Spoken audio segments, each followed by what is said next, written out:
I want to lead with some constituent issues that have been identified in our office, but also communicated in the newsletter. So this is for broad awareness. We have a series of apartment complexes in West Chase that are experiencing some public safety issues. We are fully aware of that. We're working with Westside Command. We're going to have a targeted town hall to address that. And so I want to acknowledge the residents and the management of those apartment complexes for reaching out to our office.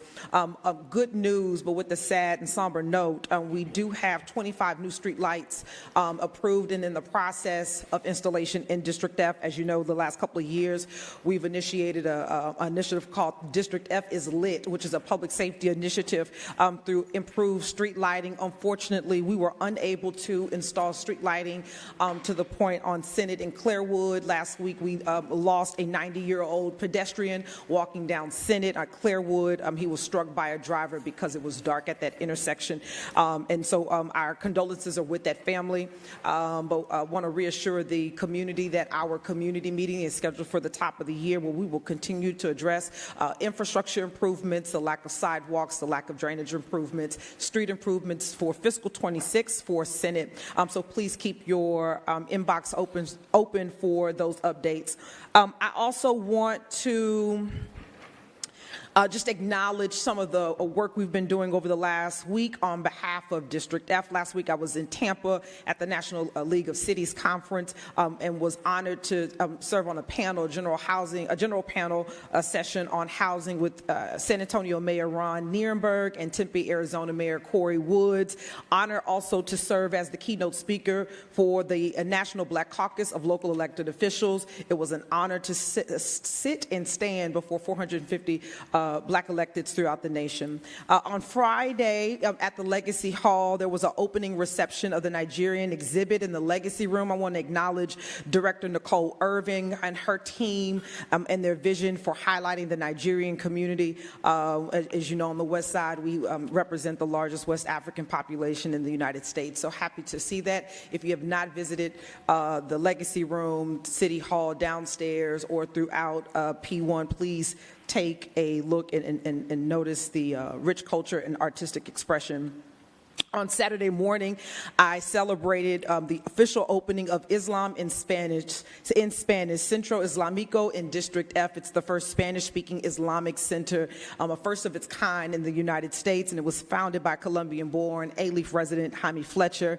Please visit that location at 12703 Brent Rock. It's definitely a beacon on the West Side, and as I mentioned in my remarks, the only place on earth that this could be possible is Southwest Alief, Texas. On Saturday, I joined several of my colleagues to present and acknowledge Afrotech. 38,000 Black professionals in tech ascended to the city of Houston. So I was able to stand on the stage with Councilmember Evan Shabazz and Councilmember Pollard and other local elected officials. Afrotech brought thousands of Black professionals to the city to network, collaborate, and to innovate. I'm excited that they have announced Houston as their 2025 location. Looking forward to continuing work with you.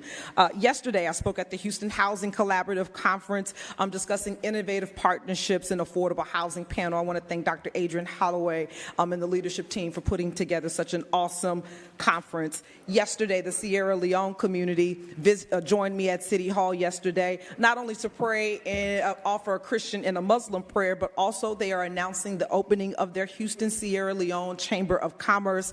My office will work hand in hand with them to introduce them to resources related to Office of Business Opportunity and more. I want to highlight a public works concern. Last week, Public Works had hosted a public engagement meeting around the Gessner CIP, which has included District F and District G. South of Westheimer, they're proposing enhancing those lanes from 4 to 6. Residents have sent emails in consternation and frustration regarding that. So I want to reassure you that for those in Tanglewild, Westmont, Carver Crest, and all on the east side of the district, I'm having a direct briefing for myself on Friday at noon, and we'll provide updates in the newsletter and share this with your Civic Club leaders. For those who attended the Faith and Affordable Housing Summit, October 16th, round 2 is coming at the top of quarter 2025. For those who were registered, check your inbox for a direct invitation. We have curated a follow-up to that, and we're excited to have you participate. And lastly, I want to wish my big brother a happy birthday. Troy DeMond Thomas, his birthday was Tuesday, November 19th. I love you much. Thanks for being my first friend.